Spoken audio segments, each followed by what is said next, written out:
So today, 2012 Nissan Versa. What we took care of on this car was an oil service.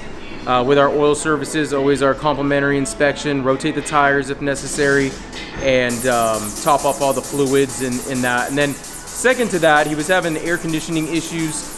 So we were looking for any, obvious signs of leakage, which we did not find any. So we went ahead and evacuated and recharged his AC system, adding a UV dye to the system.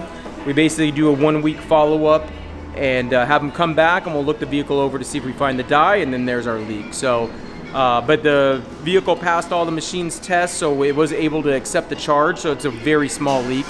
But again, just wanted to break that down, and that's what we took care of on this 2012 Nissan Versa.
Crystal made that